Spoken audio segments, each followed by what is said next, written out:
American Timelines is a member of the Queen City Podcast Network, powered by Ortho Carolina. Find out more at queencitypodcastnetwork.com.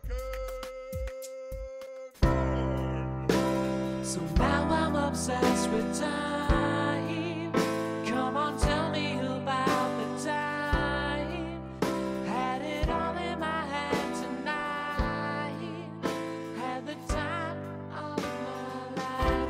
When the words all come down like blues on Tuesdays come down. Throw it all away. Okay, as I finish this transaction, are you ready to start the next episode of American Timelines? American Timeline By History for Jerks. My name's Joe, and I'm here with Gruff. My name's Loud, and this is Gruff. Hi. You may know us from the Gruff and Loud Show. Thanks for being here, Gruff. Thanks for having me, Loud. Yeah, we got another episode here where you're filling in for Amy, or maybe she's never coming back, or maybe I would think she's coming back. She might come back. Maybe not ever permanently. It might be just something she's just, But she likes the good ones. She likes the good stories. And I think she's missing out because I got a good one that I'm going to try to cover. Oh, are you covering that one? Yeah, the Frank Olson. We're going to try to do it. I'm glad you are. We're going to try to do it. I think it's a good thing. And you've got information about it that I didn't know, so we'll get to that. That's towards the end of the episode. So if you don't want to hear the rest of the bullshit, just fast forward to the end of the episode. That's the better part anyway. It might not be good. I don't know. I haven't done it yet. Well, as I finish placing my order for Dr. Sasquatch soap, which is not sponsoring us. No, not at all. So we can say whatever we want about them, but I'm going to try it. Gruff here loves it. I do enjoy it. I do feel bad by how much I enjoy it. But it really started me back down a path that I enjoy. It's a nice path where I pay attention to some self-care. It got me back into the shaving. It got me back with shaving with a straight blade and like the soap and brush style. Wow. Yeah. Really? I don't even shave. No. Now traveling, I didn't bring all that crap. I may do shave a little bit. This is how stupid I am. Like, I have a razor that I got from Dollar Shave Club and I haven't subscribed to Dollar Shave Club since pre-pandemic. So I've been using the same razor because I have a beard, so I just trim a little bit above my cheek, above my beard line, and my neck. Yeah.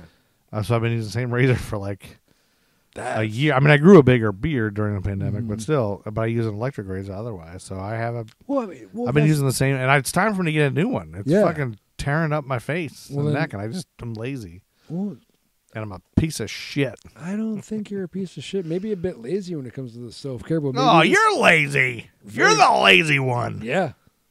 All right. Yeah, I am. Well, I didn't have the desired effect. I'm sorry. But it's true. I do exercise on a regular basis. That's true. You exercise more than me, so I'm the lazy one. No, I think you accomplish more in a day. Nah, well, that doesn't mean I'm good at exercising and I'm not lazy. And it doesn't, just because I exercise doesn't mean I just I'm gotta lazy. get into the routine. That's all it is. My dog likes it when I give her a walk, so I need to do that more often. Anyway, November of 1953. We're finally coming to the end, of 1953. It's been the longest year ever. I don't think we'll ever reach the end of the 50s. Or if we do, that might be the end of American Timelines. I don't know. I'm not threatening. Like it. No. But it seems like it's maybe jumped the shark. I don't know if Amy's done. I don't know. We'll see. Maybe we'll keep going in the 40s. Well, it might be harder to find stuff in the 40s. But November 3rd is where I'm starting. Are you working backwards? Yeah. Okay. Yeah, the last season was the 40s. Okay. So you should know that because you've listened. So we started with the 90s.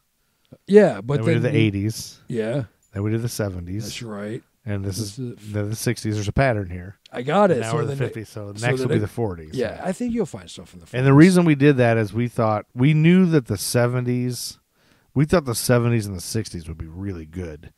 So we wanted to work our way up to that. We wanted to be good at what we're doing by the time we get that. But now we've already been there and done that. And I don't know if that had its desired effect. I don't know if we were ever good at it. We might have been. We might be good at it. We don't know. I think you guys got a good rapport. We figured out what we're doing.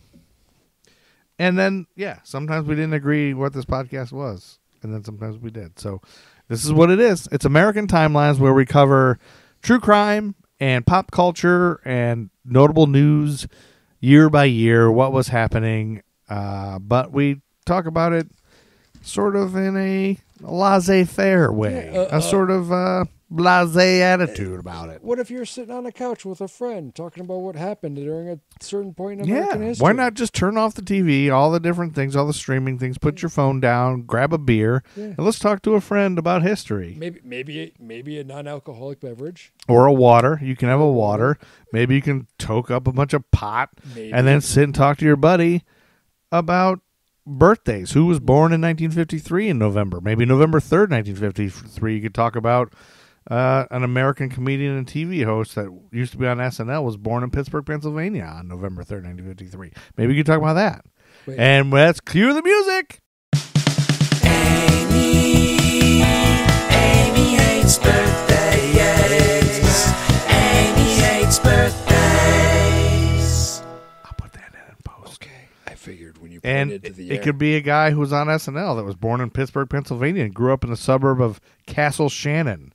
Maybe a guy whose parents separated and was raised by his mother, Norma. Can I guess? A dietitian at a Baptist nursing home. Yeah, at any time you can guess. Okay.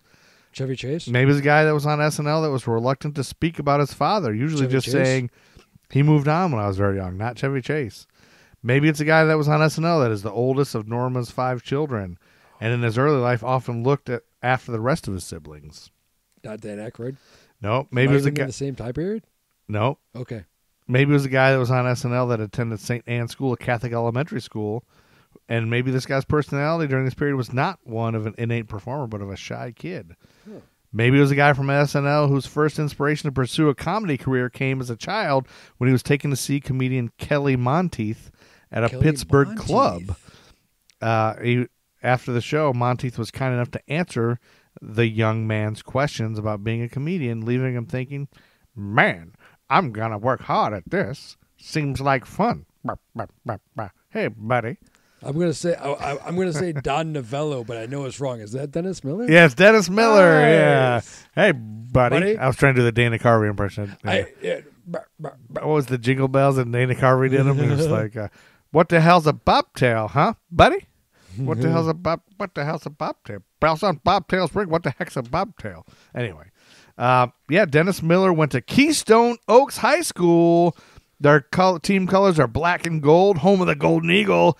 Ooh. And according to Wikipedia, there's only one notable alumni, and it's Dennis Miller. Nice. Nobody else is notable I'm from Keystone Oaks High School. I would like to think they're notable, but on a personal level. You would like to think that because you're a nice guy, but if you're listening to this show from Keystone Oaks and you went to Keystone Oaks High School, guess They don't what? consider you notable. You are not notable. No. You are nothing. They don't consider you notable. According to Wikipedia, they think you suck and you're nothing.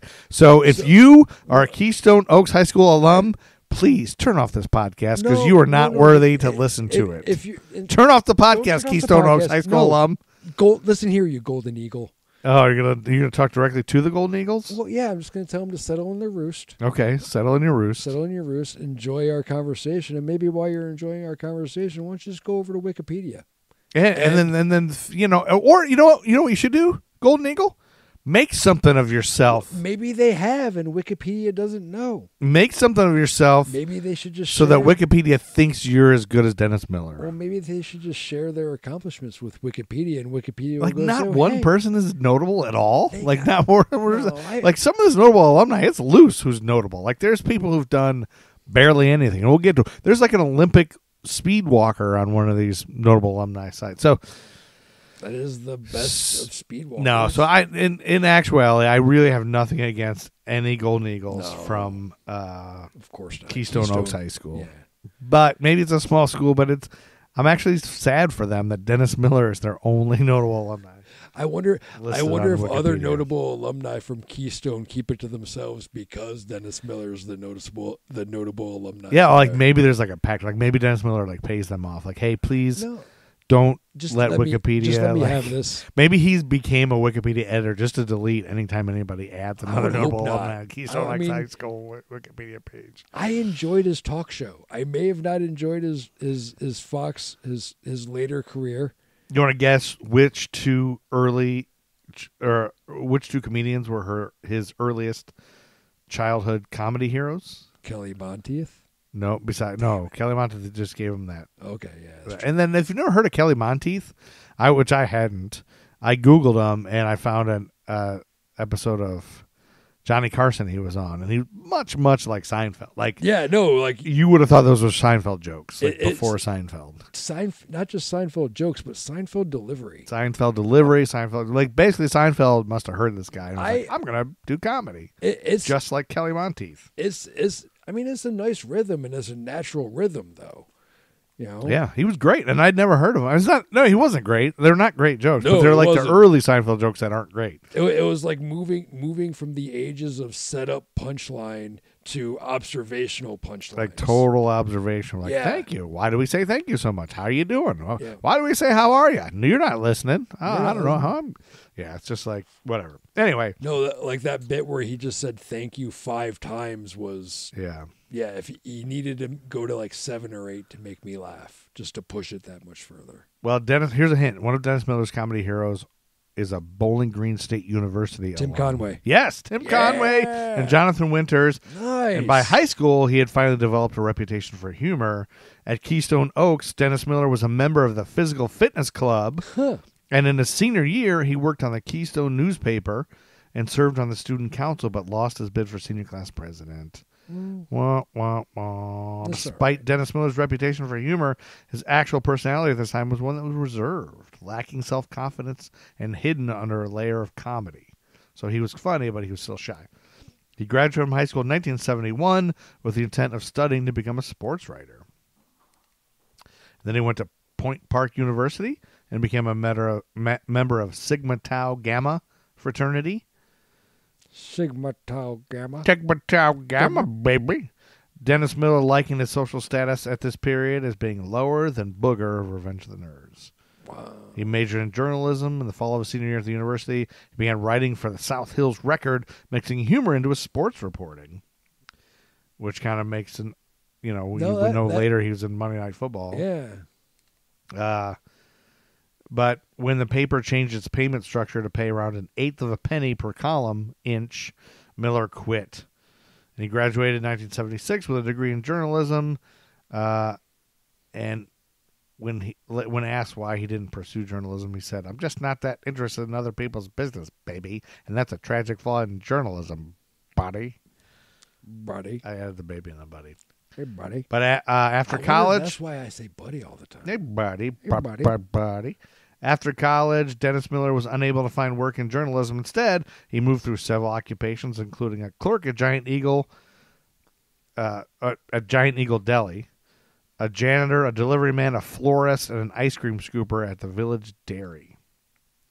Miller recalled that when he was 21, 5 years out of high school, and wearing a paper hat while working alongside teens excited about getting their driver's licenses, that's when he really wanted to quit. And then a real spur to quit the ice cream scooping job was when the prettiest girl he had attended high school with came in, and he was the one who had to take her order, which filled him with embarrassment. Wow. Dennis Miller later stated at that time he feared that if he stayed in such a job, his life would become a Franz Kafka novella, and it stiffened his resolve to start pursuing a comedy career. You just hear him saying that. Yeah. What am I, in a Franz Kafka novella? Like that. That was the only issue with Dennis Miller, I think. It's like half his jokes, like nobody had any fucking clue what he was talking about. No, it was but it was funny. Like as a gifted kid who spent too much free time in the library growing up, I really dug Dennis Miller. He made me, like, laughing at his humor made me feel smarter.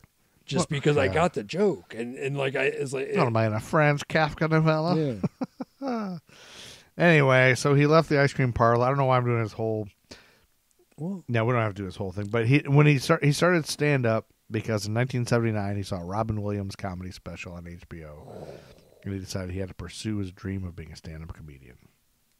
And he started at open mic nights in Pittsburgh. And a couple times he signed up and didn't go on stage because he had a lot of stage fright. And then he had a lot of anger with himself over the question of whether the drive to perform was a need for approval from others, which I've struggled with that too. I've done a little bit of stand-up, not a lot. I've done stand-up here and there, and I often feel like, why am I doing this? Like, what what's my need? Like, why? Is it an insecurity that I need to get on stage and get laughs from people? So I often am like, why am I on the way there? I'm like, why am I doing this? Oh, yeah, I don't need, like, why? What am I trying to prove? Like, I don't need to do this. But then when you get up there and when you do really well, it's like an adrenaline rush. Oh, Like, yeah. this is awesome. I'm a god. I'm a king at this. And then when you do really bad, it's like, what am I, a fucking idiot? What the fuck this? I'm stupid. Why am I doing this? So it's like hit or miss. It's just too hit or miss for me. And I'm like, what am I? There's so many other ways to do comedy. And if I'm not, I'm not getting paid. If I'm not getting paid, like, why am I doing it? So Well, yeah, and if that adrenaline and that want, you got to have that want to be on stage. Like my limited experience with it is when I'm on stage, I enjoy watching the audience squirm. Yeah, okay. You know, I don't mind the dead silence. Right. You know. Yeah, well, then that's perfect for you. Then. Well, like it's just one of those. The last time I did something, it was in a town by where we grew up, and it was, and I remember I actually wrote some bits for it, and on the way there, I decided, no, I'm not going to do anything. You're not even going to do what you wrote. I'm not going to do whatever. anything I wrote. Well, because then in your head, when you're playing it in your head, how it's going to go, like in your head, you could see it going great in all these ways, and just think, oh, it's just going to be great in an atmosphere and whatever. But yeah. Anyway, Dennis Miller was broke for a while. You know, he didn't have a car in Pittsburgh. He had to hitch rides. But he eventually saved up to $1,000, which he used to try to fast-track his comedy career by moving to New York City. Once there, he had to bribe a landlord to give him a room for $200, then had to pay the security deposit of $250 and the first month's rent of $250, and he spent $700 of his $1,000 savings on his first day in New York in a sparse, bunker-like room. But while he was there in New York, he submitted, and here's his big break, he submitted a joke for a Playboy magazine contest for humor writing that was judged by an all-star panel including Rodney Dangerfield, Bill Cosby, David Brenner, Martin Mull, and Art Buchwald. Nice. And Buck Henry. Nice. Of around 15,000 entries, Miller tied for second, and his joke and picture appeared in the June 1979 issue of the magazine. Oh. Makes me want to get that. Yeah, I'd like to look that up. Yeah, he won $500 in that competition with the following joke. Here's the joke that he submitted. The only difference between group sex and group therapy is that in group therapy, you hear about everyone's problems, and in group sex, you see them. I don't know if that's. Well, I mean, it's second place. You see their problems. You see their balls and their skin tags. That's what he's talking about. Well, and that same day, I want to say, like, Dennis Miller was born on November 3rd, and there's another birthday. So, what? Cue the music again. You got to listen to it again, Steve. Oh, God bless it.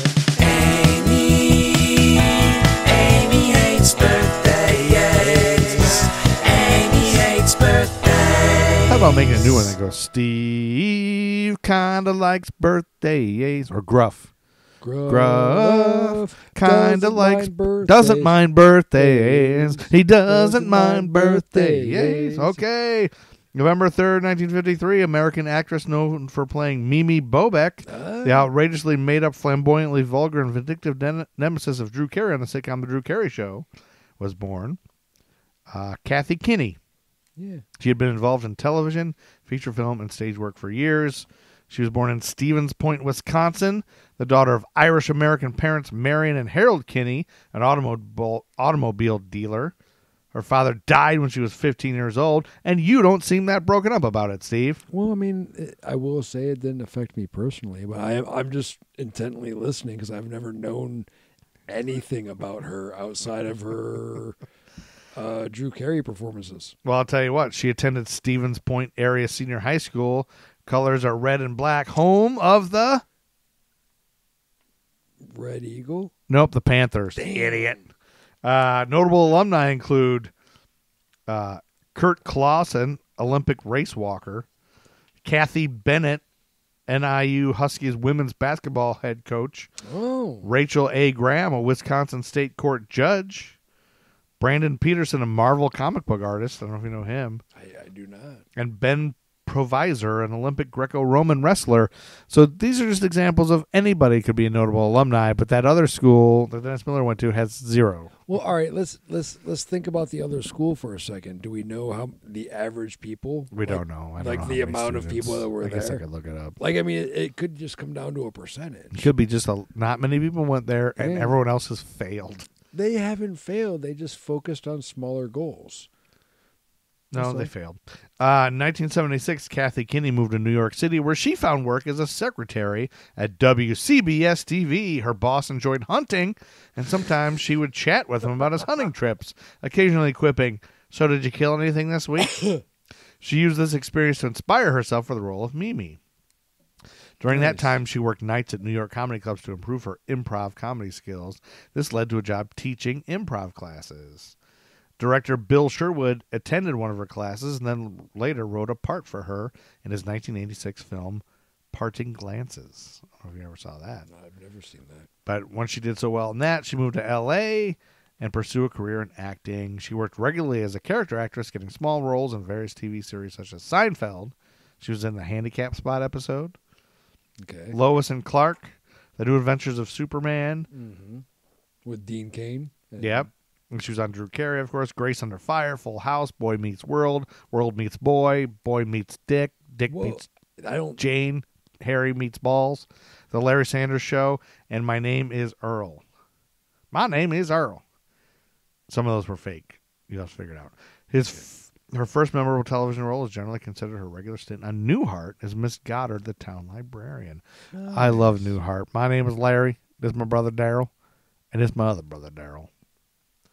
You didn't see me reacting when he said Daryl's because that was the thing. They never talked. He didn't talk. But I really want to see that. And I don't think it's streaming anywhere. No, I haven't. Like, you can't even buy it, like, on Prime? Or can you buy it on Prime? I don't know. I've heard lately that it's not anywhere. No, we looked for it the other day. We did? I think. No, Andy and I looked for it. You and Andy, my brother. Yeah. Andy's my brother. He's got a lot of hair on his body. As a matter of fact, you're loud, I'm gruff. Andy was hair. Andy's hair. He's gruff, hair. I'm loud. He's hair.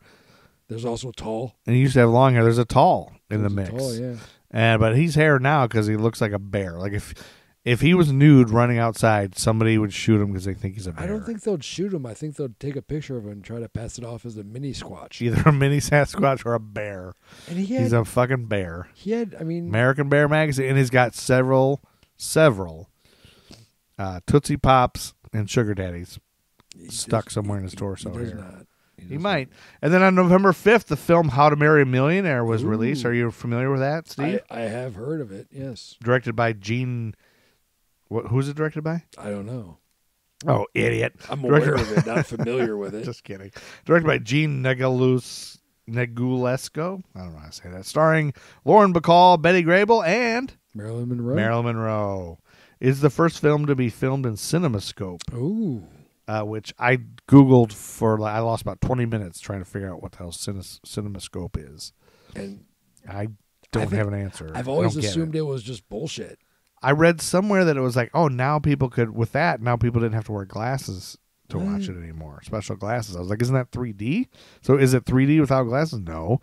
But it's something to make it wider. Like the screen got more wider. So I'm guessing before this, it was probably just it was like a square. Yeah, it's now it's wide, I guess. It probably moved from it. That's probably where it moved from a square to a rectangle. It was like some kind of science that like was able to use illusion to stretch the whatever, and I don't really understand. I'm definitely not smart, but it was the first to be filmed in CinemaScope, but the release was delayed to allow a movie called The Robe to actually debut the format. So something else did. That was the prestige film.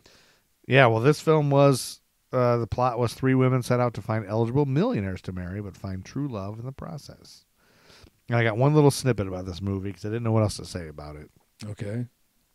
According to Lauren Bacall, Marilyn Monroe. Now, I'm fascinated by Marilyn Monroe. Now, obviously, I married a woman that kind of resembles her and was a big fan of her, so that's probably part of it. But I think she still is a fan of her. Marilyn Monroe's just so beautiful. Like, she really, like...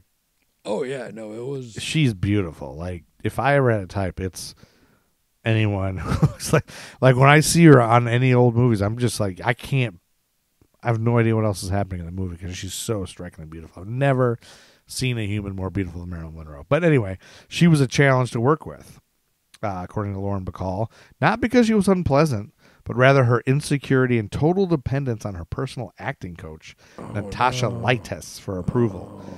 Lauren Bacall said, Betty Grable was a funny, outgoing woman, totally professional and easy. Marilyn was a frightened, insecure lady who trusted only her coach, and she was always late. She said, during our scene, she'd look at my forehead instead of my eyes. At the end of a take, she'd look to her coach, standing behind the director for approval. If the head shake was a no, she'd insist on another take. A scene often went to 15 or more takes, which meant I'd have to be good in all of them because no one knew which one would be used. Not easy, often irritating. And yet, I couldn't dislike Marilyn. She had no meanness in her, no bitchery at all.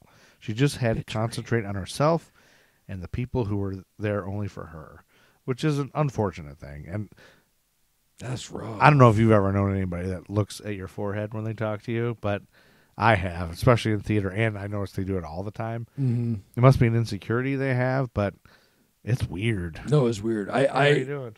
Yeah, no, it's funny because it's hard. Like it's one of the things I would do at various restaurants I'd work at. You'd look at people's foreheads? Yeah. When you talk to them? Yeah.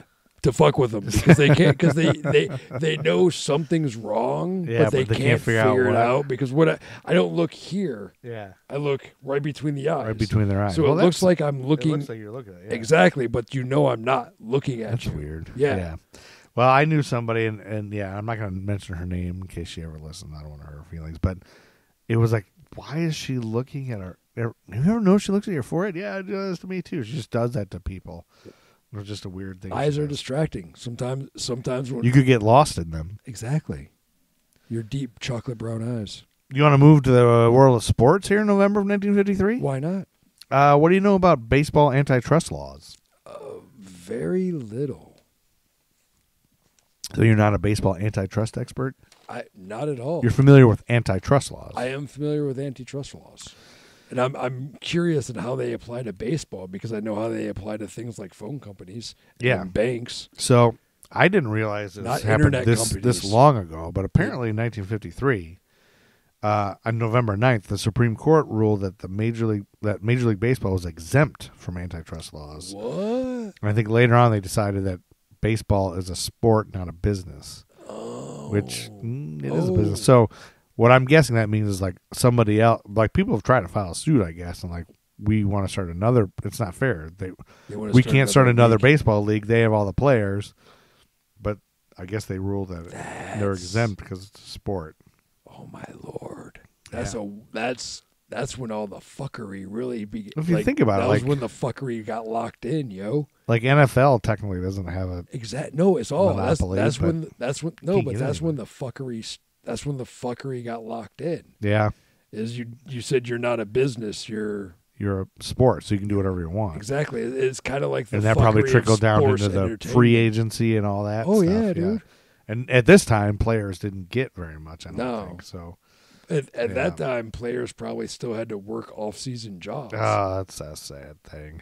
Well, we last episode we covered the fact that like Jackie Robinson would do a tour, like all-star baseball tours. Mm-hmm.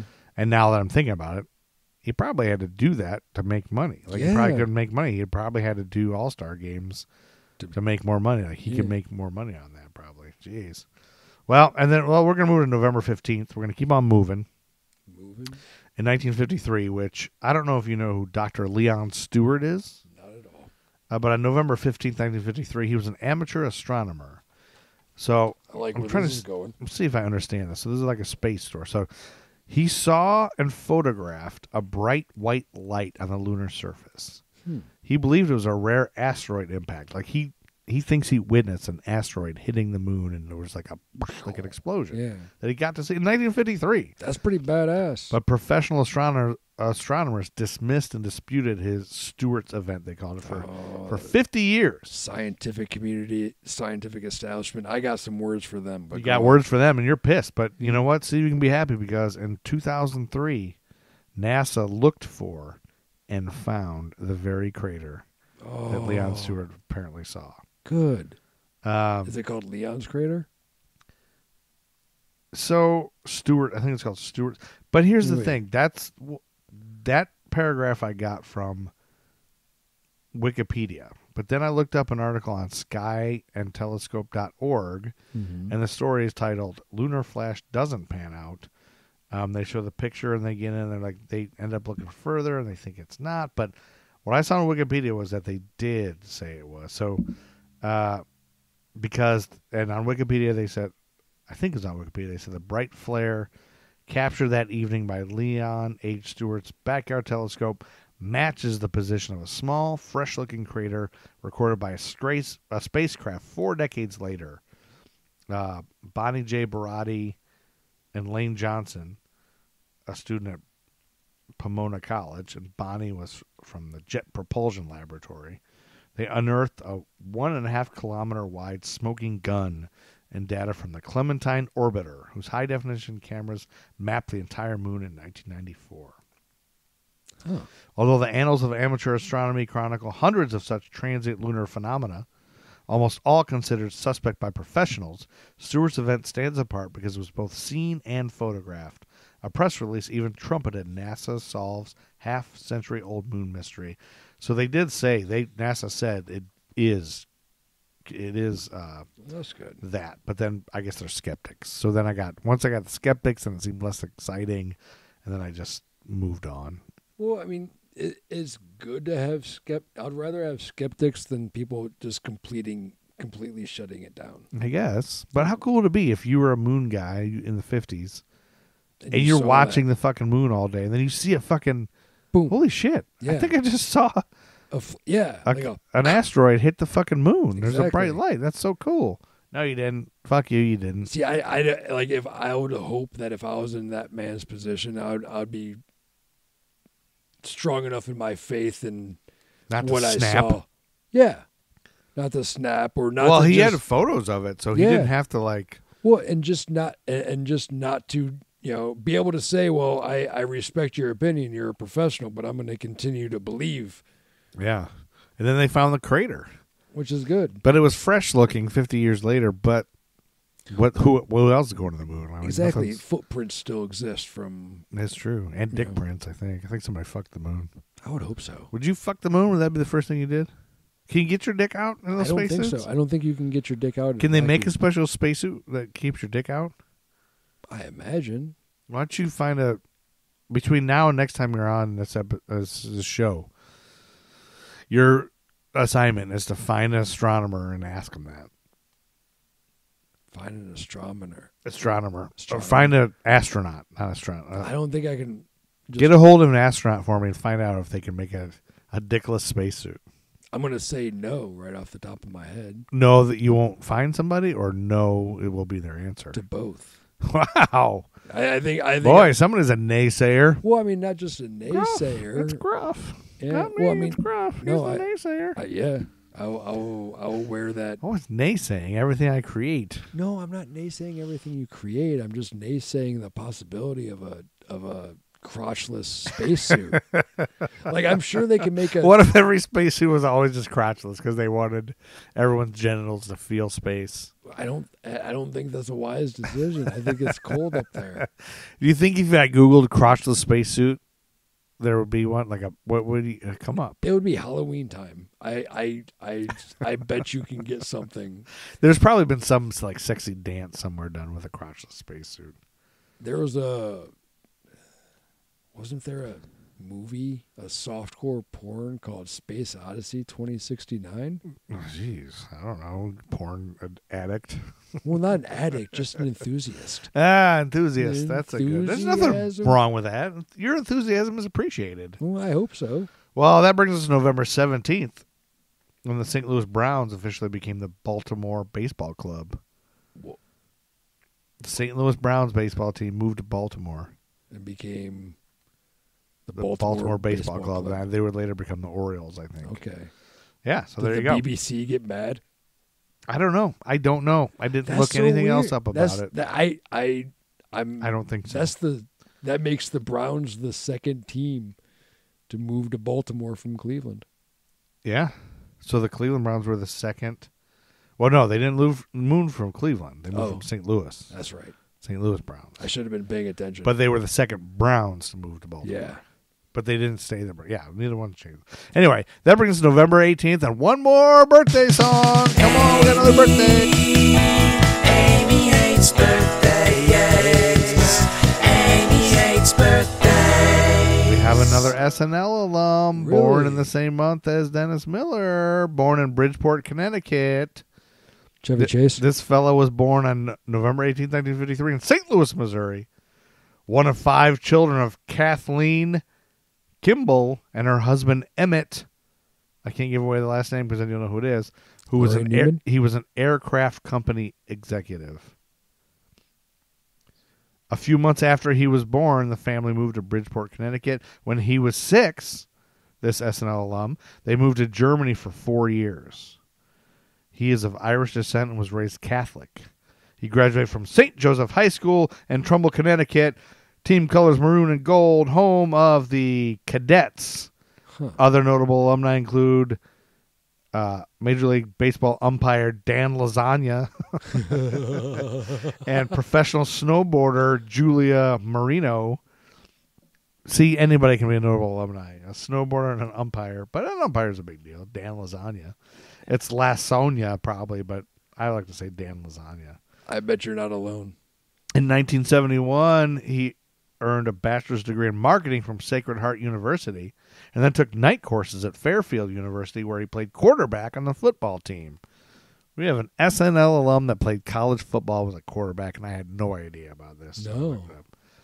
This SNL alum also played guitar in bands during high school and gravitated to comedy in college. In 1977, he moved to San Diego and then to L.A., where he learned his craft at the Improv while tending bar there for a living. He had been doing stand-up for 6 years when he made his network television debut on The Tonight Show, starring Johnny Carson in 1984. He became a regular there and on Late Night with David Letterman in 1986, Saturday Night Live. Chris Elliott Recruited his friend Dana Carvey, and Carvey, in turn, recommended him. Kevin Nealon. Oh, Kevin Nealon. This is Kevin Nealon was a quarterback in college football. I can't believe it. Didn't know it. Did not. Yeah. Kevin Nealon was a performer that I appreciated much too late. Yeah. Like My favorite Kevin Nealon, I think, is Mr. Subliminal. I think that's. I think. Mr. Subliminal, and It's so dumb, but it's great. I enjoy his post SNL work as his character in Happy Madison, and then He's like the hippie guy or whatever. Yeah, they're just hippie, easy easy cousin. like Buddy. his hippie executive character from Grandma's Boy was also it felt like a very much an extension Grandma's of the Boy, yeah. Happy Madison character, or Didn't the he also Happy do Gilmore character? No, Phil Hartman did the caveman lawyer. Yeah, Phil Hartman did the caveman lawyer. But Dana Carvey did something like that. Or he did Tonto. Or no, he was Tarzan. Tarzan, Tonto, Yeah, and Frankenstein.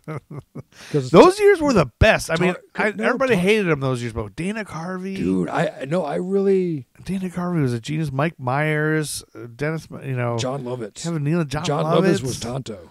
Yeah. John Lovitz is Those were the best fucking, Yeah. like Massive Head and Harry, like they had all these dumb fucking just things. it was just ridiculous. Oh man, those were the best. That was when Conan O'Brien was writing for him. Conan O'Brien is a fucking genius. Conan O'Brien and I'm Mike just Myers. done. I'm done talking about anybody else in comedy. Conan O'Brien is just the funniest human. I think he's the funniest person that's ever lived, probably. Well, I mean, Like everything he fucking says is hilarious. I'd like to think that everything. That guy's a fucking genius. Like No, he is. Conan O'Brien Needs a Friend is fucking hilarious. Oh, When I first started listening to it, I only listened to the interviews because I was like, oh, I don't want to listen to them just bantering, blah, blah, blah. Oh, But I that's the started best listening to those, part. like, that's the best fucking part. And now I don't even want it. Like, when that guest comes on, I'm like, get them off. I want to hear him just fucking with Matt and Sona. God dang it. Fucking he's... And every time he says something so funny that I'm laughing out loud, I'm like, how does one man have it all? How does he have it all? Like everything he just off the top of his head says. Well, The best ever, and I love it. he's been honing his skills. His writing skills. He's had a chance to do it. That's the other thing I think. Like he's also been lucky. Like he came from a place where he was able to do it. Like he was in a writer's room forever. Like I would kill. Writer's room is all I want to do. Just be in a writer's room. Well, he's been in a writer's room since The Simpsons, and before that, and SNL. Yeah. Before that, like something else. I remember dressing as Dieter for Halloween in high school and Spirit Week. That was him. That was Mike Myers, but it was one of his sketches. One of his things he wrote. Yeah. This is a time on Sprockets for my dad. Because that's what I like about Conan too, is that he's like not mainstream funny. Like he is now, I guess, mainstream, but he's silly. Like he's because he's out moved, there and weird. And he's moved over a course of a lifetime. He's moved the mainstream of comedy to weird, off road. You Well, know? my only regret is that I didn't watch more of his first show, which was always weird and funny. Like every time I watched it, I was like, "This is the fucking best thing ever." But I just didn't watch. Then I was too busy. Like it was at a time in my life when I was like doing stuff, and I was like, didn't have time. And so I've been looking them up online, and they're hilarious. But I wish I could watch. I want to watch all of them because he's the best fucking thing ever. And then on November 19th, the U.S. Supreme Court ruled that baseball's not a sport; it's a business. Like that's part of that same thing, I think. Good. But we're gonna take a quick break before we get to the last two things. The last two big stories. If you're cool with that, we'll take a quick break. I'm fine. And we'll be right back. Listen to our sponsor. Like check out this other podcast, Nerd School. I think I'll put that in there. Maybe that's good. Fine. The Nerd School Podcast. I've brought three nerds here to help me be a real, true nerd. I love Marvel movies. I love superhero movies. Well, nerds like nothing better than to be able to talk about their nerd shit. The people who are actually interested in the nerd shit. And like I'd walk in the comic book store and I'd see them. They're playing Warhammer. Whatever. Warhammer. And I'm like sitting there. I will say some male nerds back in the day probably would not have let you walk into the arcade and hang out with looking them. through the books and like I'm listening to these guys and like they're really into it. Like their whole life is this Warhammer game. Yeah. And all the nerds that I ever like made fun of or picked on were all just laughing at me getting revenge. And I was just like, but we didn't need to be around you male nerds to be nerds on our own. If you're in a good gaming group, they'll welcome new people. Like I'm walking out of the comic store, like if someone going to see me saying like, "Oh, he's one of those guys," you know, those can't get a girl kind of guys. We are just vibing because we all like this thing, and it's not that. The Nerd School Podcast. And we're back. Yeah. Hey. Welcome back. Yeah, we're welcome back. Remember, check out that show we just... Thanks for listening to that ad for the Nerd School and Gruff. Well, maybe we should make an ad for the Gruff and Loud Show. We really should. So maybe we will have by the time this happens. But yeah, check out the Gruff and Loud Show on YouTube. Just Google the Gruff and Loud Show, and it comes up on Google and YouTube. It's there's 7 or 8 episodes. Yeah. It's just a little bit of nonsense. It's just a little bit of, little 7 or 8 minute episodes. Some are 5 minutes, and they're just a bunch of bullshit. But it's fun. It's just fun, dumb bullshit. Yeah. And please don't get offended. Oh. Don't write us. Oh, yeah. Don't waste your time. It's not political. No. It's not personal. Yeah, no. We talk about Tiny Tim. We talk about Lobster Theremin. Yeah. A fine record company. Yeah, we talk about Ron Perlman's kids. Mm-hmm. So just listen to that. But we're going to jump back into November. It's time for Gruff to take over. All right. November 21st, 1953. You got something for us, right, Gruff? Got a little something. A little something featured in the issue of Time magazine. Oh, Time magazine. Yes. A little something from the Time magazine. Yes. Well, it seems... Get it. Kill it. Kill it. Suck it. Well... Sorry. I lost my temper. It's all right. You get it, girl. You go, girl. Oh, well, thank you, sir. You go, friend. Gruff this one out. All right. So, what we're going to Gruff one out.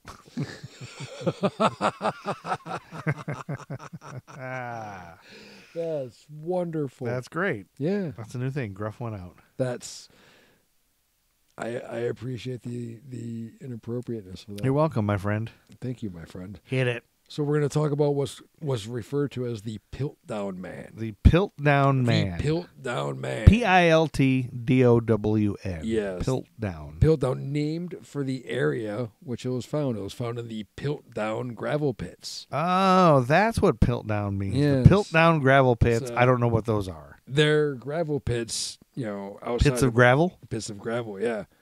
They're around, I want to say they're around Sussex, but they're they're in England. Somewhere in England. I don't know where Sussex is, but I know it's in England. Yeah. We have a friend that just moved to London. Hopefully he knows where Sussex is. I imagine. Matty P. Getting biz on the crop. Lives in London now with his baby and his wife and her family. That's nice. That's good for him. So Sussex, gravel pit, well, Piltdown. Yeah, Piltdown gravel pits. Okay. The Piltdown. The Piltdown. Hi, mate. The Piltdown. The Piltdown. You go to the Piltdown, eh? Anyway, That's Canadian. Yeah, so go ahead. Way back in 1912, a man by the name of Charles Dawson claimed he found the missing link. Oh, so we're going to back up to 1912. Yeah, here. we're going back. This all started in 1912. Okay. This guy, Charles Dawson, found the missing link. 41 years ago. Okay. 41 years before this. Right. This man, Charles Dawson, came forth with a skull. Oh, you know what'll make us feel real old? If we talk about, 41 years before 1953 was 1912. To give it perspective, what's 41 years from now? Before now. 41 years before now was like 1980? 1970? No, wait, 41 years. Yeah, 1980. Wow.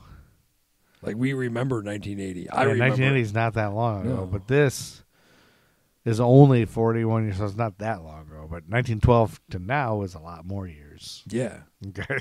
Did I just blow your mind? Okay, go ahead. Okay, so I'm 1912, this Charles Dawson found... Charles Dawson brought a skull to Okay. the British science community, and he stated that this skull represented the He contacted Arthur Smith Woodward, keeper of geology at the National History Museum. Okay. Seems like a good guy to bring it to. Yeah. Oh, gravel beds near Piltdown in East Sussex. All right. He found this skull that he said was from the Pleistocene period, that it represented the missing link. Yeah. That linked humans to the other great apes.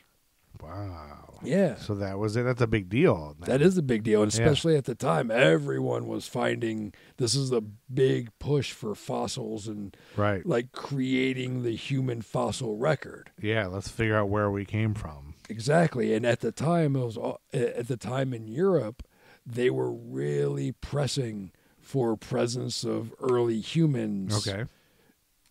Somewhere in Eurasia. All right. Somewhere in Eurasia, because most of the finds were in North Africa, were in Central Africa, were in the Near East. Okay. That was where most of the finds were. So within the scientific community, Eurasia, Britain specifically, were feeling kind of left out. Okay. They wanted to be part of the wanted, Big Bang. Of they wanted to prove that people were there too then. Yeah. Not There's just this push to be like, no, we're not all descended from Africa. Yeah, we're not all. We didn't all come out of Africa. Yeah. So that allowed this to catch and hold, even though as soon as 1915, scientists were looking at it going, no, this is horseshit. Really? Yeah. There was a man. Oh. So the scientists even then thought this is bullshit. Oh yeah, Piltdown Man. Even then there were scientists. There was where is it? That guy. It's a wonderful, ridiculous name. Because all these names. If there's one thing we like on American Timelines, it's wonderful, ridiculous names. Oh, see, this is. Oh, there you are. One of the guys that was examining that heard about this. Yeah. And went to the site to look for other evidence. Right. His name was Pierre Teilhard de Chardin. Wow. Chart. Anyway. Pierre de Chardin. Chardin. Oh, Chardin. Yeah. So doesn't have Chart in his name. No, he doesn't. Well, that sucks. Well, not for him. Nah, not for him. That's good for him. Yeah, it's probably better for him. Yeah. But he came across. He realized very quickly that these were planted fossils. Okay. And so somebody planted these. They're not real. Yeah. So what do? Oh yeah, I'll let you just. Oh no, but it was. Well, led us to believe that. Yeah, but anyway, that held in Britain. People would back Dawson's claim, even though he had repeatedly found things that were proven to be altered, proven to be not what he said. Yeah. You know, he came forth with a bone, what they called the bone cricket bat, which was a old horse thigh bone that he fashioned to look like a tool. He would often do things like there's really he'd mess with bones. To make them look the skull he used as evidence was dated later in the 50s, dated to the Middle Ages. It was a medieval skull with a 500-year-old jaw of an orangutan with chimpanzee teeth, which were filed down to look like molars. You know, and at the time, there were scientists that looked at it as like these molars.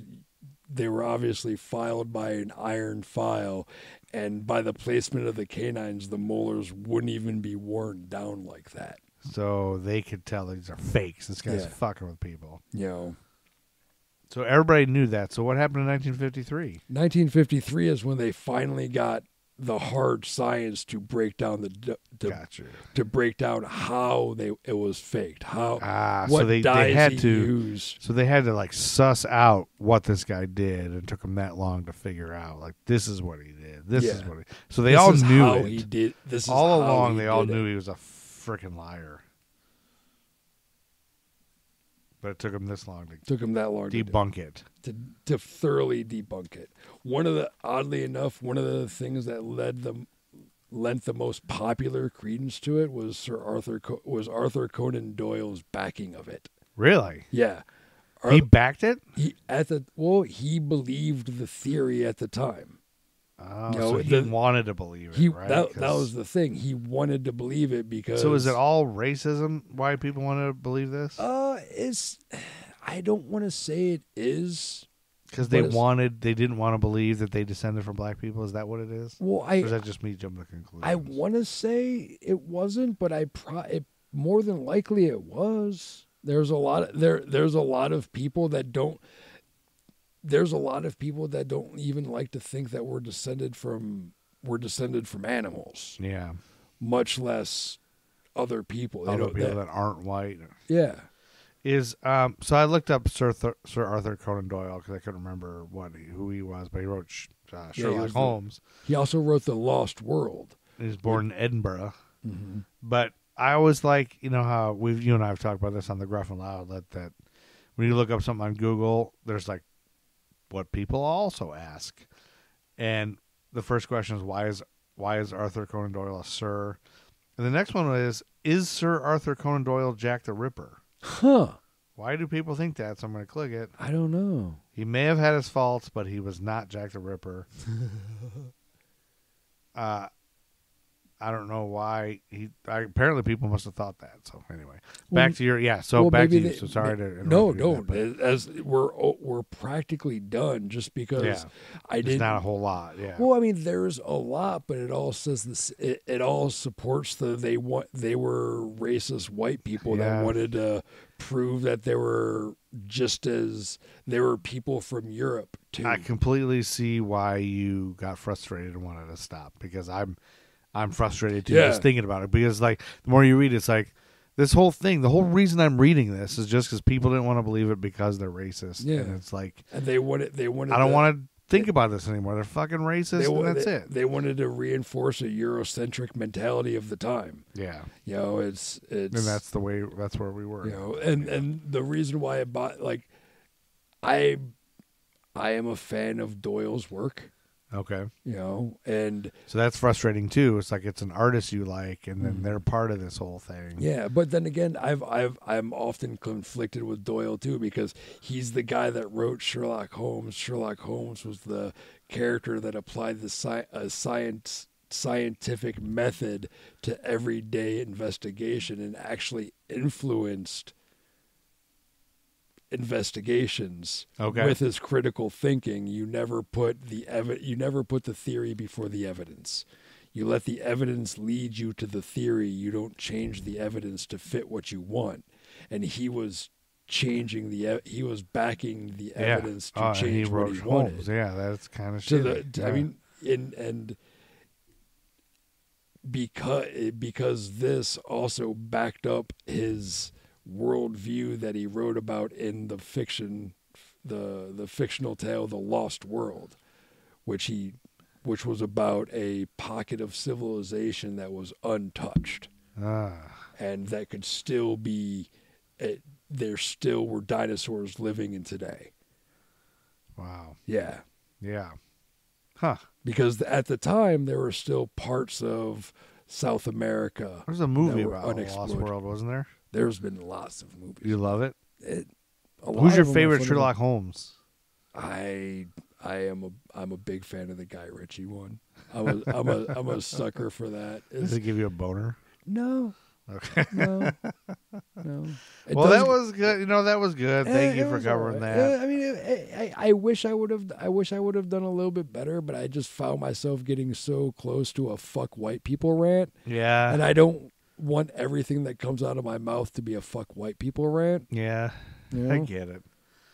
But fuck white people, man. Yeah. No. Yeah. So I should have given you, knowing that, I should have given you this next one, which. There's just so much in this month that this is another thing. But I couldn't find much on this one either, so maybe you couldn't. But it's probably a little more interesting and less fuck white people. But November 23rd, the U.S. Air Force pilot Felix Moncla, Moncla, had an encounter with a UFO while flying his jet. Radar recorded both the UFO and Moncla's plane on a direct course for one another until both blips merged together and then vanished completely. Hashtag without a trace. No, there's a hashtag. I don't know why. Wherever I got that, there was that fucking hashtag. Yeah, so on this evening of November 23rd, 1953, Air Defense Command ground intercept radar operators at Sault Ste. Marie, Michigan, identified an unusual target over Lake Superior near the Sioux Locks. An F-89C Scorpion jet from Kinross Air Force Base was scrambled to investigate the radar return. The Scorpion was piloted by First Lieutenant Moncla, with Second Lieutenant Robert L. Wilson acting as the Scorpion's radar operator. Wilson had a difficult time tracking the object on the Scorpion's radar, so ground radar operators gave Moncla directions towards the object as he flew. Moncla eventually closed in on the object at about 8,000 feet in altitude. Ground control tracked the Scorpion and the unidentified object as two blips on the screen. The two blips on the radar screen grew closer, just as I said, and closer until they seemed to merge. Assuming that Moncla had flown either under or over the target, ground control anticipated that moments later the Scorpion and the object would again appear as two separate blips. Donald Kehoe reported that there was a fear that the two objects had struck one another, but the single blip continued on its previous course. Not sure which one. Attempts were made, I guess that one. Yeah. Attempts were made, the UFO one. Attempts were made to contact Moncla via radio, but without success. A search and rescue operation by both the USAF and the Royal Canadian Air Force was quickly mounted, but failed to find any trace of the plane or its pilots. Weather conditions were a factor in hampering the search, but nobody's found them since. Wow. I'd never heard about that. I never did either. Yeah. Well, why is this not more common knowledge? And so I didn't do much more research than this, but I just Googled, and I don't know, the top 3 or 4 things all don't have any information. Like maybe if I really dug deep, maybe MUFON has something. Maybe there's another podcast that's done this and more research, but I probably should have given you that and made you look more into that. But well, no, I mean, I don't interesting. I don't mind looking up. Sometimes I things that give make you me things. upset. Well, sometimes my motive is that I'm not sure I understand things, and I want to give it to you as somebody who's smarter to like. Okay, explain this to the dumb guy, please. Do you know who Eugene O'Neill is, the playwright? I am aware of. You know O'Neill plays. What's your? You know the O'Neill plays? Nope, not enough to say my favorite is what. Or what? Do you know any of them? Like, The Long Day's Journey into Night is like I think the most known. Eugene O'Neill. I'm gonna just do this one quick. He was born in a hotel and he died in a hotel. Huh. He was born on October 16th, 1888. In a hotel, Times Square, and he also died on November 27th, 1953, in another hotel in Boston. His last words were, I knew it, born in a hotel room and died in a hotel room. How about that? That's nice. Eugene O'Neill. Yeah. I didn't know that. I didn't know that either. Now you can tell people you know that. I just just as we're recording this, got a cold. Really? Like, I don't know, I feel like my voice is different. Like I've got a cold. Maybe I'm just tired. Well, we were sitting on a balcony for a while. Yeah, we've been outside in the rain. Rain always gives me a bad allergies and stuff. But I did way more research on Eugene O'Neill than I needed to. So this brings us to November 23rd, 1953. A U.S. scientist named Frank Olson was administered. You already know a little bit about this, right? So this guy was administered LSD without his knowledge as part of the MK Ultra program. A week later, Olson ended up dead. The CIA claimed Olson jumped from a hotel window, but later paid his family $750,000, and a second autopsy revealed he was likely assassinated. Assassinated. Yes. So according to theguardian.com is where I got pretty much all of this. So again, we are not an official podcast that you would look for any information. No. So this is not we're going to tell both sides. We're going to do a lot of research. This is a podcast for entertainment purposes only. This is not a podcast for information. You're not authorized to write a paper for college for this and use American Timeline's podcast as a source. We are not journalists. We are entertainment only. So I have one source only. I'm only looking at one side of this. So I'm going to basically kind of tell you almost word for word what the Guardian said, so you don't have to read it with your eyes. You can close your eyes. You can drive your car. You can do whatever. And so I can tell you. So it's not word for word, but I'm going to basically just speak from this article. You know, if you have closed captions on and you're still listening, sometimes the closed caption doesn't match the words that they're actually saying. That's true. So you don't have to read is what I'm doing for you. But I'm just going to preface that because one time we got a complaint from the Menendez brothers.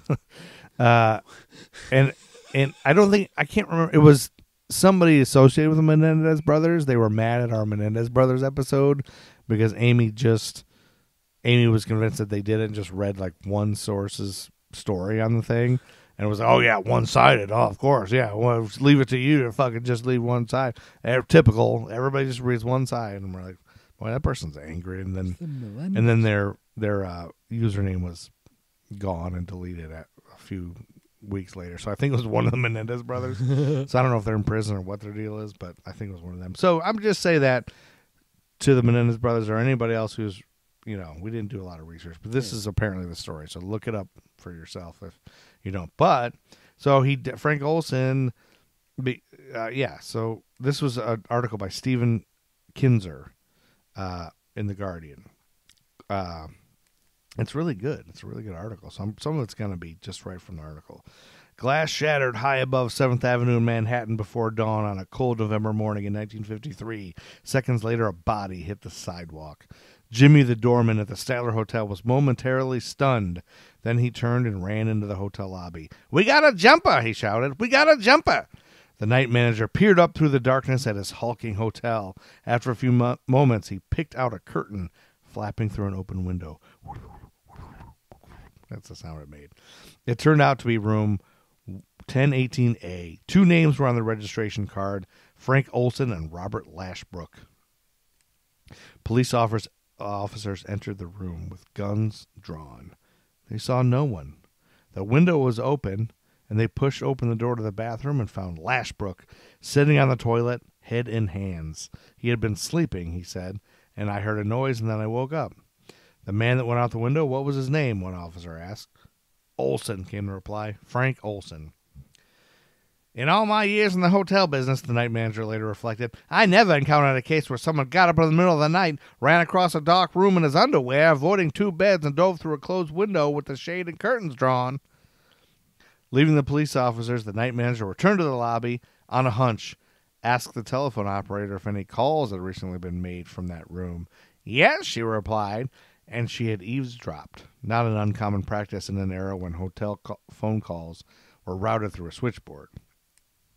Someone in the room had called a number on Long Island, which was listed as belonging to Dr. Harold Abramson, a distinguished physician, less well known as an LSD expert and one of the CIA's medical collaborators. Well, he's gone, the caller had said. Abramson replied. Well, that's too bad. To the first police officers on the scene, this seemed like another of the human tragedies they saw too often. A distressed or distraught man had taken his own life. They could have known that the dead man and the survivors were scientists who helped direct one of the U.S. government's most highly classified intelligence programs. Early the next morning, one of Olson's close colleagues drove to Maryland to break the terrible news to the dead man's family.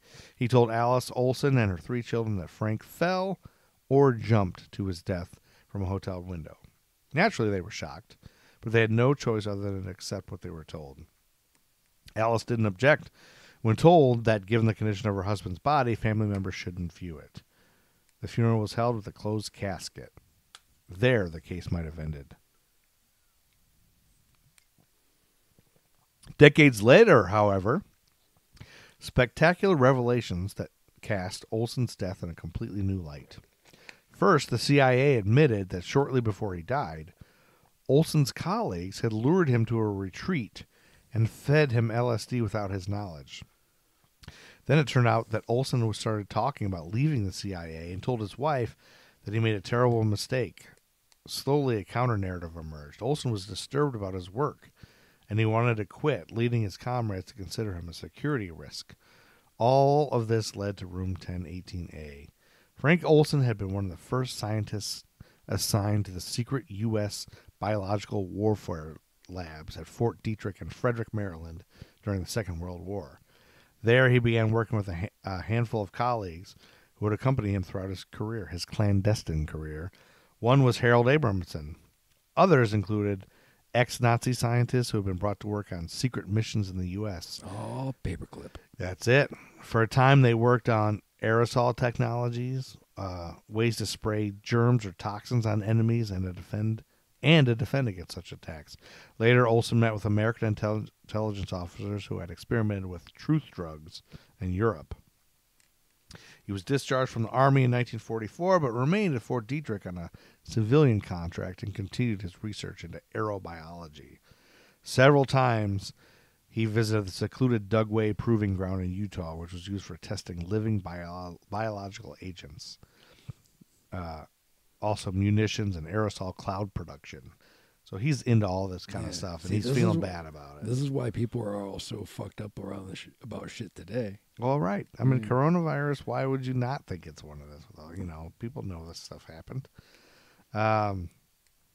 He traveled to the Caribbean to test the vulnerability of animals to toxic clouds.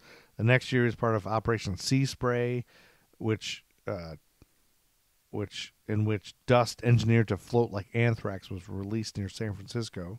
He traveled to Fort Terry, a secret army base on Plum Island, off the eastern tip of Long Island, which was used to test toxins too deadly to be brought to the U.S. mainland. He became the chief of the Special Operations Division. His job description was vague but tantalizing. Collect data of interest to the division, with particular emphasis on the medico-biological aspects, and coordinate his work with other agencies conducting work of a similar nature. That meant the CIA. So his specialty was the airborne distribution of biological germs, according to one study. And he had developed a range of lethal aerosols and handy-sized containers. He made some crippling food poisons, all kinds of things. He kind of developed anthrax, Further weapons he worked on included a cigarette lighter, which gave out an almost instant lethal gas, a lipstick that would kill on contact with skin, and a neat pocket spray for asthma sufferers that induced pneumonia. So this guy... Damn. I was like James Bond shit. Yeah, that's some like... I was going to say evil James Bond shit, but no, just James Bond shit. Yeah. That's some, So when he stepped down, he complained that the pressures of the job aggravated his ulcers. But he stayed within the division, but did some other things, I guess, for a while. And he was always on a hidden military base. And this is where he came to know Sidney Gottlieb and his deputy Robert Lashbrook, the two scientists that would soon be running a top secret CIA project codenamed MK Ultra. Gottlieb was the CIA's chief poison maker. Over 2 decades, he oversaw medical experiments and special interrogation projects in which hundreds of people were tormented and many minds were permanently shattered. During this period, there was an obsession at the CIA. There was a way to control the human mind, and if it can be found, the prize will be nothing less than global mastery. Like global domination is what they wanted. They're Cobra Commander is what these guys are. Well, they're more Dr. Mindbender. Dr. Mindbender, or right, Crystal Ball. No, Crystal Ball. It's Dr. Mindbender. Okay. Well, anyway, this Gottlieb guy wanted to discover how much LSD a human being could take, and wondered is there a breaking point, a dose so massive that it would shatter the mind and blast away consciousness, leaving a void which new impulses or even a new personality could be implanted. So in his lab at Fort Detrick, Olson directed experiments that involved gassing or poisoning lab animals, and those experiences disturbed him. He'd come to work in the morning and see piles of dead monkeys, his son later recalled. That messes with you. He wasn't the right guy for that. So Olson also saw human beings suffer. Like, he wasn't a torturer himself, but he observed and monitored torture sessions in several countries. Let's just say he had to be fucked up. Well, yeah, you can't. I mean, you don't need to take fucking LSD and look at that shit going to work every day. Anyway, as Thanksgiving approached in 1953, Olson received an invitation to gather on Wednesday, the 18th of November, for a retreat at a cabin on Deep Creek Lake in western Maryland. This retreat was one of a series that Gottlieb convened every few months. Officially, it was a coming together of 2 groups, 4 CIA scientists from the Technical Services staff, which ran MK Ultra, and 5 Army scientists from the Special Ops Division of the Chemical Corps. In reality, these men worked so closely together that they comprised a single unit. They were comrades in search of cosmic secrets. It made sense for them to gather, discuss their projects, and exchange ideas in a relaxed environment. That's just a straight squad of fuckery. It really is. The first 24 hours of the retreat were uneventful. On Thursday evening, the group gathered for dinner and then settled back for a round of drinks. Lashbrook, Gottlieb's deputy, produced a bottle of Cointreau and poured glasses for the company. Several, included Olson, drank heartily. After 20 minutes, Gottlieb asked if anyone was feeling odd. Several said they were. Gottlieb then told them their drinks had been spiked with LSD. This news was not well received. No. Even in their altered state, the subjects could understand what had been done to them. Olson was especially upset. According to his son Eric, he became quite agitated and was having a serious confusion with separating reality from fantasy. Soon, though, he and the others were carried away into a hallucinatory world. Gottlieb later reported that they were boisterous and laughing, unable to continue the meeting or engage in sensible conversations. The next morning, they were in only slightly better shape. The meeting broke up. Olson headed back to Frederick. By the time he arrived, he was a changed man. Oh, yeah, they probably hadn't come down yet. Oh, yeah. Like, I mean, if they woke up, if they fell asleep tripping balls, yeah, and then woke up still tripping, but with that mentality of, whoop, gotta go. And just went about your day with that. I can't imagine what that could do to you psychologically, too. Like, well, especially if you don't have a frame of reference. And you weren't planning on doing this. Yeah. Like, that's crazy. All I know is that I'm just happy that he wasn't the only one dosed. Yeah. That was my big worry when I first started, like, when I looked through it, I was like, man, if those just 9, dose this guy, that's just fucking bullshit. I mean, the whole thing is bullshit. Well, yeah, like from the get-go, but yeah. It's crazy that he did this, and then he told them all. Like, Well, I mean, I'm glad he told them. I would have to fuck with it. Yeah. The next morning, the 23rd of November, Olson showed up early at Fort Detrick. His boss, Vincent Ruett, arrived soon after. Neither were in good shape. More than 4 days had passed since they'd been given LSD without their knowledge. Ruett later called it the most frightening experience he's ever had or hoped to have. Olson began pouring out his doubts and fears. He appeared to be agitated and asked me if I should fire him or if he should quit, Ruett later recalled. Ruett tried to calm him, assuring him that his work was excellent and recognized as such. Slowly, Olson was persuaded that resignation was too extreme a reaction. By this time, MK-Ultra had been underway for 7 months.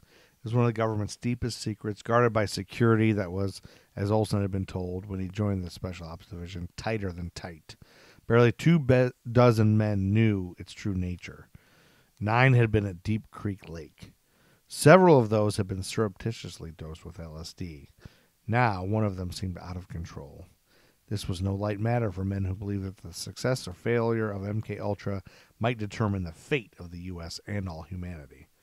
Olson spent 10 years at Fort Detrick and knew most, if not all, of the Special Ops Division's secrets.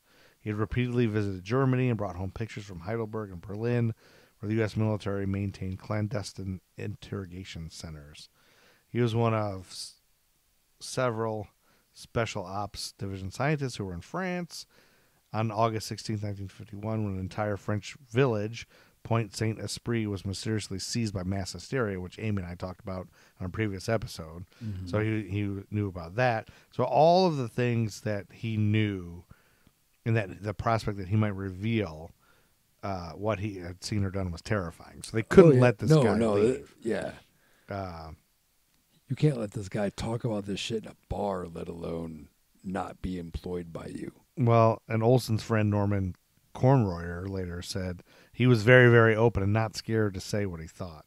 He didn't give a damn. Frank Olson pulled no punches at any time. That's what they were scared of, I'm sure. Olson doubts deepened in spring of 1953. He visited the top-secret microbiological research establishment at Porton Down in Wiltshire, where government scientists were studying the effects of sarin and other nerve gases. And in May, there was a 20-year-old soldier who was dosed with sarin there and began foaming at the mouth, collapsed into convulsions, and died an hour later. Afterward, Olson spoke about his discomfort with a psychiatrist who helped direct the research, William Sargent. A month later, he was back in Germany. On that trip, according to a later reconstruction of his travels, Olson visited a CIA safe house near Stuttgart, where he saw men dying, often in agony, from the weapons he had made. After stops in Scandinavia and Paris, he returned to Britain and visited Sargent again. Immediately after their meeting, Sargent wrote a report saying that Olson was deeply disturbed over what he'd seen in CIA safe houses in Germany and displayed symptoms of not wanting to keep secret what he had witnessed. He sent his report to his superiors with the understanding that they would forward it to the CIA. Sargent said later there were common interests to protect. 5 days after being dosed with LSD, Olson was still disoriented. Ruett, his boss at the Special Ops Division, called Gottlieb to report this. Gottlieb asked him to bring Olson in for a chat. At their meeting, Gottlieb later testified, Olson seemed confused in certain areas of his thinking. He made a quick decision. Olson must be taken to New York City and delivered to the physician most intimately tied to MK-Ultra, Harold Abramson. Alice Olson, his wife, was told that Abramson was chosen because her husband had to see a physician who had equal security clearance so he could talk freely, which is probably partly true. Yeah. It was true. Abramson was not a psychiatrist, but he was an MK-Ultra initiate. Gottlieb knew that Abramson's first loyalty was to MK-Ultra, or as he would have put it, to the security of the U.S. That made him the ideal person to probe Olson's inner mind. And Olson told Abramson that ever since the Deep Creek Lake retreat, he'd been unable to work well. He couldn't concentrate. He forgot how to spell. He couldn't sleep. Abramson sought to reassure Olson, who seemed to relax afterwards. A week had passed since Olson was given LSD at Deep Creek Lake. He planned to return to his family for Thanksgiving dinner. The day after seeing Abramson, unaccompanied by Lashbrook and Ruette, he boarded a flight to Washington. An MK Ultra colleague was waiting when they landed. Ruette and Olson got into his car for a drive to Frederick. Soon after they set off, Olson's mood changed. He asked that the car be stopped. Olson turned to Ruette and announced that he felt ashamed to meet his wife and family because he was so mixed up. "What do you want me to do?" Ruette asked. "Just let me go. Let me go off by myself." "I can't do that." "Well, then just turn me over to police. They're looking for me anyway." Ruette suggested Olson return to New York for another session with Abramson, and Olson agreed. So they took a taxi to Abramson's weekend home on Long Island, and Abramson spent about an hour with Olson, followed by 20 minutes with Lashbrook. The next morning, Abramson, Lashbrook, and Olson drove back to Manhattan, and during a session at his 58th Street office, Abramson persuaded Olson that he should agree to be hospitalized as a voluntary patient at a Maryland sanatorium. Olson and Lashbrook left, registered at the Statler Hotel, and were given room 1018A. Over dinner at the Statler, Olson told Lashbrook that he was looking forward to his hospitalization. He mused about books he would read. Lashbrook later said he was almost the Dr. Olson I knew before the experiment. The two returned to their room, and Olson washed his socks in the sink, which is gross, watched TV for a while, and lay down to sleep. At 2:25 a.m., he went out the window. According to this article, every Secret Service needs officers who specialize in cleaning up messes. In the CIA of the 1950s, those officers worked for Sheffield Edwards at the Office of Security. The cover-up he directed in the hours and days after Frank Olson died was a model of brisk efficiency. With the calm self-assurance for which he was known at the CIA, Edwards announced how the cover-up would unfold. First, the New York police would be persuaded not to investigate and to cooperate in misleading the press. Second, a fake career, a legend, would be constructed for Lashbrook, who as the sole witness would be questioned by investigators and could under no circumstances be recognized as working for the CIA, much less MK Ultra. Third, the Olson family would have to be informed, placated, and kept cooperative. Despite the successful cover-up, Olson's death was a near disaster for the CIA. It came close to threatening the very existence of MK Ultra. Gottlieb and his bosses at the CIA might have taken this as a moment of reflection. In light of his death, they could have reasoned further experiments with psychoactive drugs should be stopped, at least on unwitting subjects, but instead they proceeded as if Olson's death had never happened. On June 12, 1975, the Washington Post ran a story about an Army scientist who had been drugged with LSD by the CIA, reacted badly, and jumped out the window of a New York hotel. This story, with its lurid mix of drugs, death, and CIA, proved irresistible, and for the next several days, reporters barraged the CIA with demands to know more. The Olson family called a press conference in the family's backyard, and Alice read a statement saying that the family had decided to file a lawsuit against the CIA, asking for several $1 million in damages. She insisted that her husband had not acted irrational or sick during the last days of his life, was very melancholy, and said he was going to leave his job. Since 1953, we have struggled to understand Frank Olson's death as an inexplicable suicide, she said. The true nature of his death was concealed for 22 years. Besides announcing plans to sue the CIA, the Olson family also asked the New York Police Department to open a new investigation, and the Manhattan District Attorney Robert Morgenthau replied immediately, promising that his office would begin looking into certain aspects of the case. Alarm bells went off at the White House after the Olson family announced its plan to sue the CIA.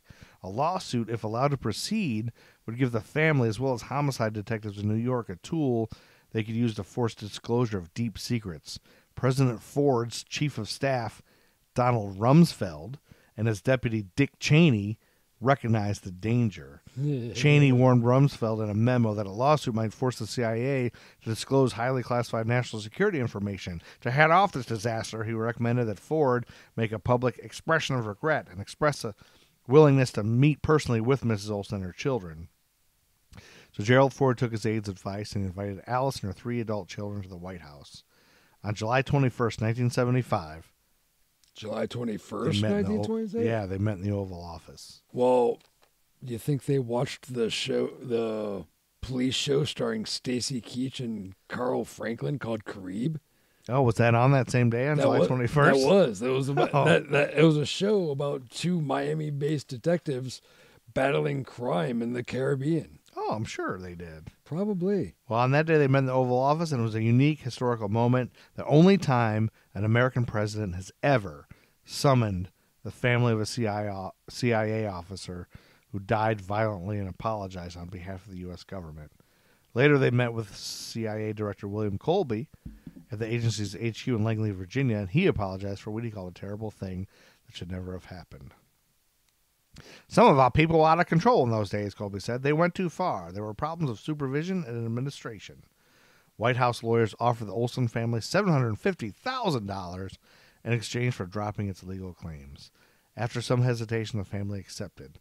Congress passed a special bill approving the payment, and that would have closed the case if Frank Olson had remained quiet in his grave.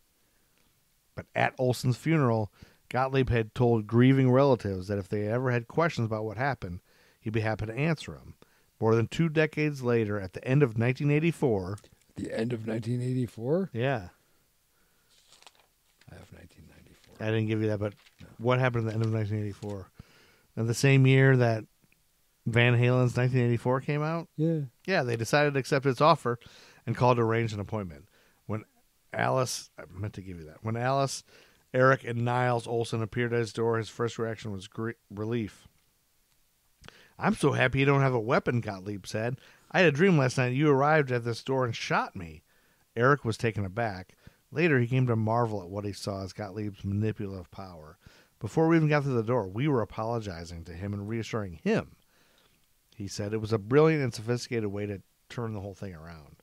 He began by telling the family what had happened at Deep Creek Lake on the 19th of November, 1953, and that these guys were given LSD to find out what would happen if scientists were taken prisoner and drugged, where they divulged secret research and information. Then he began musing about Olson. Your father and I were very much alike, he told Eric. We both got into this because of a patriotic feeling. We both went a little too far. We did things we probably shouldn't have done. That was as close to confession as Gottlieb ever came. He would not say what aspects of MK Ultra went a little too far, or what Olson did that they probably shouldn't have done. Nor would he entertain questions about inconsistencies in the story of Olson's death. When Eric pressed him, he reacted sharply. As the family were rising to leave, Gottlieb pulled Eric aside. You are obviously very troubled by your father's suicide, he said. Have you ever considered getting into a therapy group for people whose parents have committed suicide? Eric did not follow that suggestion, but it left a deep impression on him. For years, he'd been confused and depressed by the story of his father's death. But only after meeting Gottlieb did he resolve to bring his search for truth to the center of his life.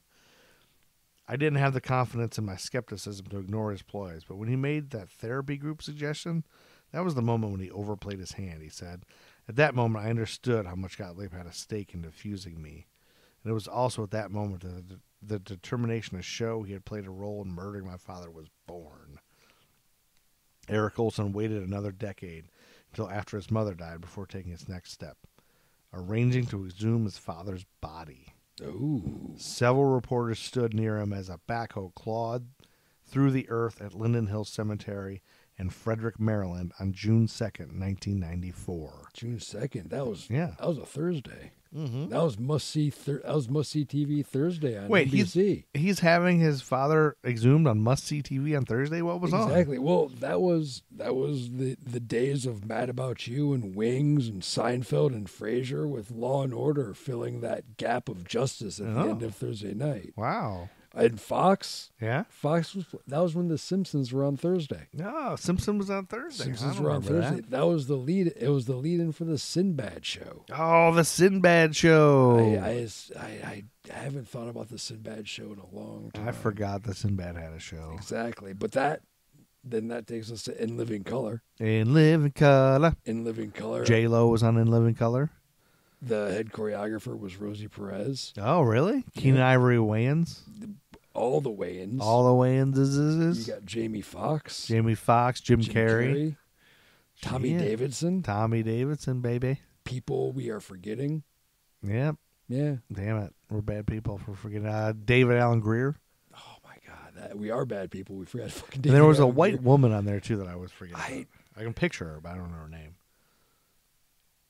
I don't know. I want to say Jennifer, but anyway, after In Living Color, Herman's Head. That's a great show. That was a great show. It had that fat guy from Groundhog Day. That fat guy from Groundhog Day was one of the characters. Was one of the voices in the head. Remember that fat guy from Groundhog Day that he's like, I think he's the guy that stays at the Airbnb with him and says something stupid about the weather or something in the morning. I don't know. Fair enough. That's cool. Those were all on TV. Those were all, yeah. Well, a forensic pathologist, James Starrs of George Washington University Law School, spent a month studying Olson's body. When he was finished, he called a news conference. His tests for toxins in the body, he reported, had turned up nothing. The wound pattern, however, was curious. Starrs had found no glass shards on the victim's head or neck, as might be expected if he had dived through a window. Most intriguingly, although Olson had reportedly landed on his back, the skull above his left eye was disfigured. I would venture to say that his hematoma is singular evidence of the possibility that Dr. Olson was struck a stunning blow to the head by some person or instrument prior to his exiting through the window of room 1018A, Starrs concluded. Later, he was more emphatic. I think Frank Olson was intentionally, deliberately, with malice aforethought, thrown out of that window. Besides conducting the autopsy, Starrs interviewed people connected to the case. One was Gottlieb. The two men met on Sunday morning at Gottlieb's home in Virginia. Starrs later wrote that it was the most perplexing of all the interviews I conducted. So I wrote, I was emboldened to ask how he could so recklessly and cavalierly have jeopardized the lives of so many of his own men by the Deep Creek Lodge experiment with LSD. Professor, he said without mincing a word, you just do not understand. I have the security of this country in my hands. He did not say more, nor need he have done so. Nor did I, dumbfounded, offer a rejoinder. The means end message was clear. Risking the lives of the unwitting victims of the Deep Creek experiment was simply the necessary means to a greater good, the protection of the national security. Because Olson survivors had signed away their right to legal relief when they accepted their $750,000 compensation payment in 1975, they could not sue the CIA. Although Starr's report and other discoveries sharpened Eric's already powerful suspicion that foul play lay behind his father's death, he could not prove it. Recognize that painful fact, he and his brother decided that it was finally time to reinter their father's body. On August 8, 2002, which I should have given you that date, which I didn't. I didn't get this far. This is all stuff I'm reading for the first time. No, I mean, for a cold read, that's pretty good. It's good. On August 8, 2002, the day before the reburial, he called reporters to his home and announced they had reached a new conclusion about what had happened to his father. The death of Frank Olson on November 28, 1953 was a murder, not a suicide, he declared. This is not an LSD drug experiment story as it was represented in 1975. This is a biological warfare story. Frank Olson did not die because he was an experimental guinea pig who experienced a bad trip. He died because of concern that he would divulge information concerning a highly classified CIA interrogation program in the early 50s and concerning the use of biological weapons by the United States in the Korean War. And that's all we have for November of 1953. That's the end. Well, yes. And we're going to finish the year next episode in December. So Steve, you knew about this, and you said they're doing a Netflix? Yeah, they're doing a Netflix show called Wormwood about this whole hullabaloo thing. That's the girl that we Kelly Cofield Park. Yeah. Yeah, so they're doing a Netflix story about Frank Olson, the whole thing? Like a Netflix movie? A Netflix series, probably a limited series. Yeah, that's interesting. So well, I mean, that was long, and I know I should have edited it down more, but it's hard to find the time. And it's hard to find out. Like it feels like that was editing that felt like that was what I wanted to do with the Piltdown Man. Yeah, it was just straight up all the information because it was just ridiculous. It was both people in power covering their own asses. Yeah. And it's just sad. Like when you get into this, it's all like, just like, it's sad when you realize, and this is why I think so many people are scared and don't want the real history taught. No. Like, please don't tell like, people don't want to face the fact that we live in a corrupt country, a corrupt society that's been based in corruption, that's been running with, it's been bad thing after bad thing after bad thing for years, and people just don't want to. They want to believe this is the greatest country in the world, and it's good. The people that did this, the people that did those things, believed they were doing it for the greater good. They believed they were making sacrifices, right? You know, and that, I think that's part of it. I mean, there is a percentage of the population that thinks. I mean, everybody thinks they're doing the good thing and the right thing, and everyone else is wrong. Everybody thinks that. It's like that's why they always say the road to hell is paved with good intentions. I mean, yeah. I mean, I remember the day when I thought, like, it's not. Everybody thinks they're right. Nope. There's nobody out there that's like Cobra Commander, just saying, "I love evil and I'm going to take over everybody." That's the thing. Like, I don't like every villain thinks they're. No one's a villain in their story. Yeah, the villain thinks they're the good guys. Yeah. So maybe we're the villains. I'm used to. I'm lucky in the fact that I'm used to thinking I'm the villain. Well, I think if you didn't always wear like a black bandana over your eyes with the holes cut out. Well, I mean, I like the mask look. Lone Ranger. Yeah, he wasn't a villain. He wore that. He was a villain to the people he fought, and he was traditionally fighting the power structure of the area. The Joker was a villain. Yeah. And he relished in his villainy because he looked at the people who saw themselves as good as hypocrites. If Gruff and Loud are superheroes, who's our nemesis? Who's our villain that we fight? I don't think we fight our Father Time. I don't think we fight Father Time. Since our skin is still so supple. It is. I mean, we are young-looking fellas. I think if you shaved our gray beards, we could at least pass for mid-30s. I think people check out the Gruff and Loud Show and they're like, man, these dudes are sexy. These are the hottest dudes on YouTube. I don't. Do you think they say that? I don't know. I don't like chicks and gay guys are like, man, I want to bang these dudes.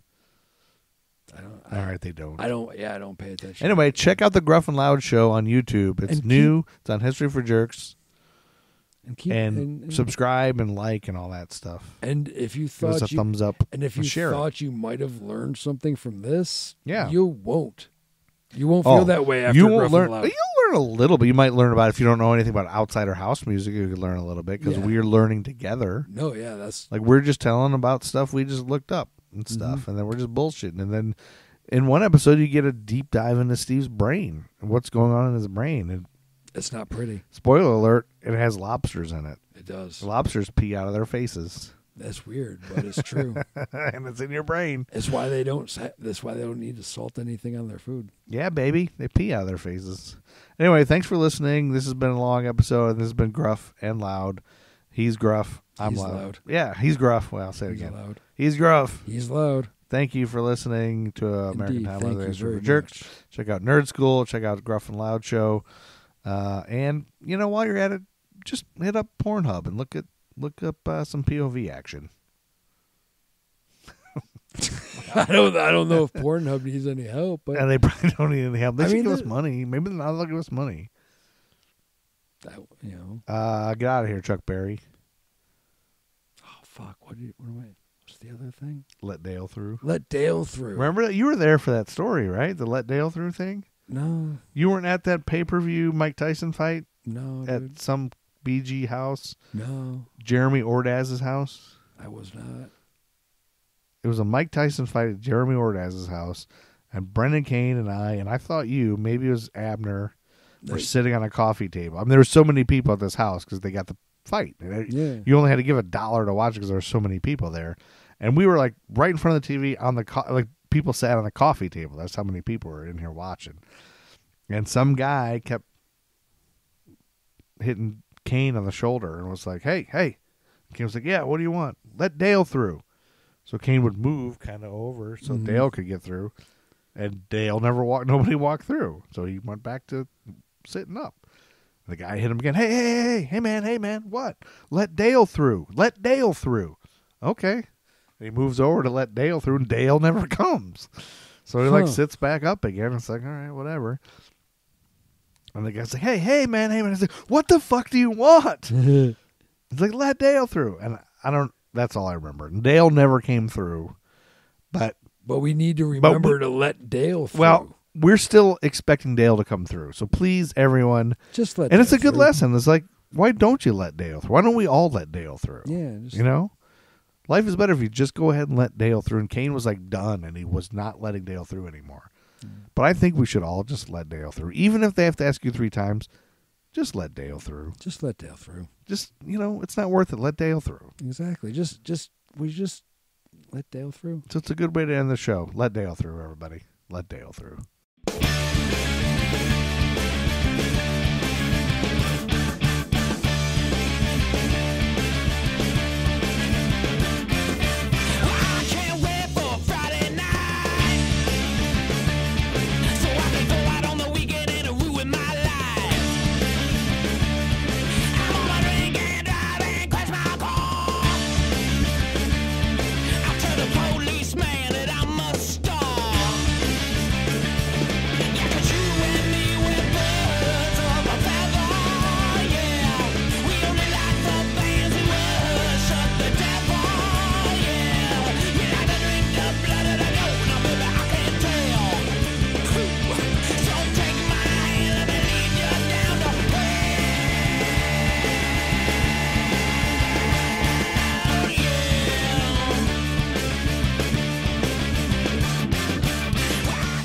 Matt Truman Ego Trip is the greatest band of all time.